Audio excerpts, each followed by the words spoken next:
যাদের দৌড়াচ্ছে তাদেরকে রেডি করে রাখুন। ঘোষণা হলে পরেই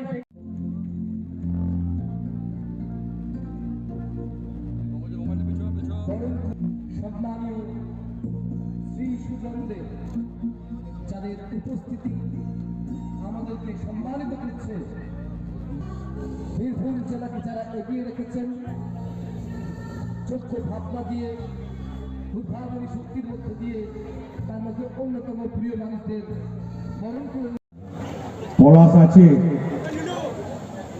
পলাশকে বলবো, অত্যাবশ্যকে তুমিও বলবে, আমিও বলবো, কিছু কিছু প্রাইমারি স্কুল একবারই ছাত্র নয়, সব টেকনো ইংলিশ মিডিয়ামে ছুটতে লেগেছে। দিদিকে বলবো কিছু প্রাইমারিকে ইংলিশ মিডিয়াম করে দেওয়ার জন্য। এটা করলে আমার মনে হয় খুব ভালো হবে। প্রাইমারি স্কুলগুলো একটা জায়গা পাবে, একটা স্থান পাবে। আছেন পুলই, খুব ভালো ছেলে। আছেন মন্ত্রী চন্দনা সিনহা, শিল্প এবং কুটির এবং বস্ত্র এবং কারাগার মন্ত্রী। আছেন এখানকার বিধায়ক বিকাশ রায়চৌধুরী,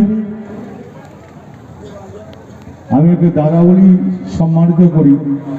আছে লীলাবতী সাঁইথার এমএলএ, আছে সাবের আলী, আছে এখানে গগন, আমরা জানেন ও রাজ্যের প্রেসিডেন্ট বন্ধু শিক্ষা।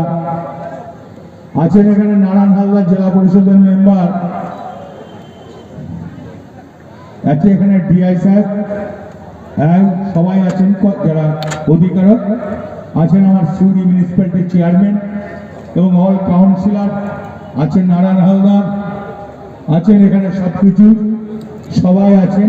এখানকার ব্লক প্রেসিডেন্টরাও আছেন, খড়াসুল থেকেও সবাই এসছেন।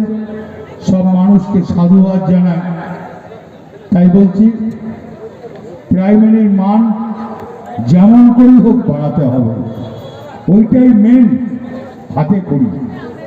আমরা ছোটবেলায় বলতাম যে প্রাইমারি থেকে হাতে করি, তো সেটাকে আরো তুলে ধরতে হবে। আমি বীরভূম ডিস্ট্রিক্টে মনে করি মন্ত্রী বিকাশ দা সবাইকে নিয়ে, এমএলএদের নিয়ে, সবাইকে নিয়ে ওর মান যেন আরো উঁচু হয়। সেখানে পুরো নায়কও থাকবে, চেয়ারম্যান, সবাই মিলে থেকে পলাশকে বলবো, আমি যা বলার বাক্যকে বলবো, দিদিকেও বলবো, তুমিও এটা মাথায় রেখো। জয় হিন্দ, বন্দে মাতরম।